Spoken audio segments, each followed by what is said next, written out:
Isn't that an interesting comment? I mean, that's an interesting comment on our system. Yeah, because there's a lot more money. There's a lot of money wasted in the CIA, and it gets us into a lot of trouble. But the big money, all the money in the country is manipulated by the Federal Reserve.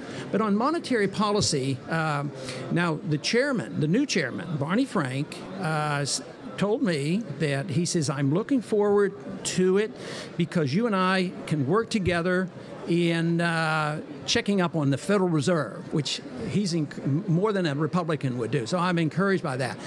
But Barney Frank is a liberal, and he wants the Fed to have lower interest rates, as a liberal would, and not understanding the whole issue. But where I think we'll make inroads is on more transparency. I think that we might be able to at least publicly pressure the Fed and maybe the working group on financial markets, find out what they're doing, and maybe at least put pressure on them to tell us how central bank coordination is used. I think that's a big secret that nobody even talks about, but I think that's very big. This central bank coordination, and of course the financial markets, the working group on financial markets is big. And here we have Bernanke who talks about transparency. So the first thing he does is takes away transparency. He doesn't even allow us to know what the money supply is doing. Takes away M3. I find that to be really, really interesting. I was going to ask you about that. I mean, and is that statistic going to come back and be as obvious as it was, let's say, 3 or 4 years ago? I doubt it. They didn't want it. When I tried to stir up a little interest, I went to friends on both sides, Republican and Democrats, who've been on the banking committee for years and years, and they couldn't have been less interested. Yeah. There was no concern, and they didn't think it was important. A funny thing's happened, though. M3 is now being calculated externally by the private sector. Sure it is. Which means that all that's happened is that the government, or that the Fed has lost control of publishing that number. That's good. I think that's definitely good. A question that I have that we've discussed with Jay numerous times on the program is we talk about the fallacy of a monetary system that has no basis. A monetary system that basically is akin to a house of cards. And the unconstitutionality of it. Well, I mean, your friend, you were nice enough to introduce us to Judge Napolitano, and we had a conversation with him about that. And I'm amazed that our monetary system is working. And I guess the question I would have for you, and I use the term working loosely, okay? But let's assume that the monetary system is working right now. I don't believe it can go on ad infinitum, so to speak. I don't think you can have an economy that has a currency that isn't based on something, and our currency is based on nothing. Well, it's based on an illusion and a false trust, and it can't continue because the trust will eventually be lost. But Mises taught in Human Action that all money originates in the marketplace, so it has to have real value.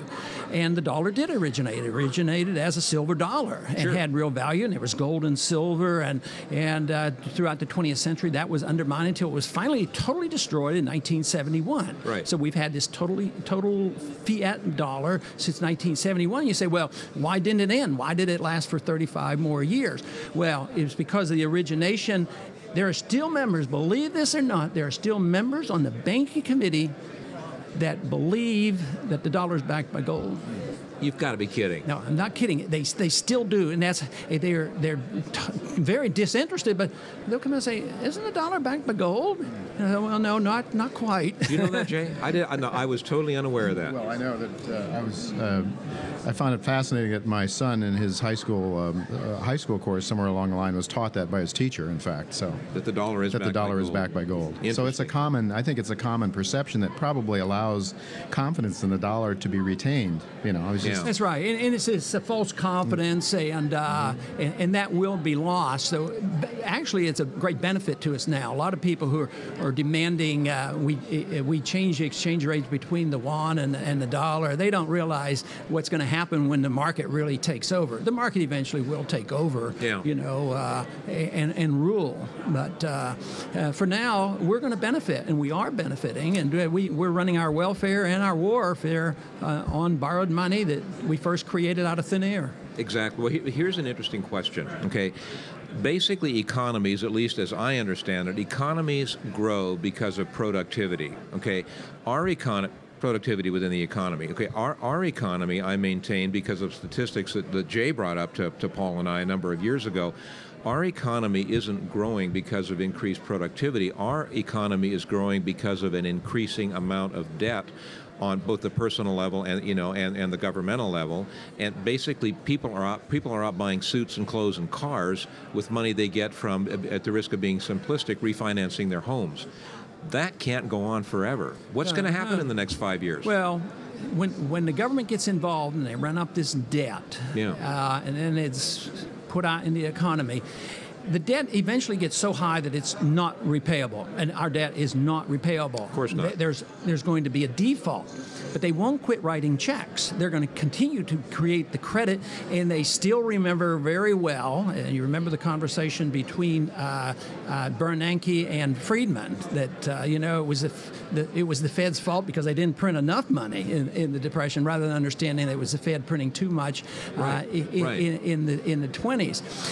But what happens is they default by the real debt going down in terms of the value of the dollar. So to me, the most important event, and maybe last week was an indicator of the importance of this event, giving us a big sign, that is the dollar is under attack, and it's been under attack, not for a year or two or three, but since World War II. I mean, ever since Bretton Woods, the dollar's doing this, and I just suspect that one day that's going to be a big deal.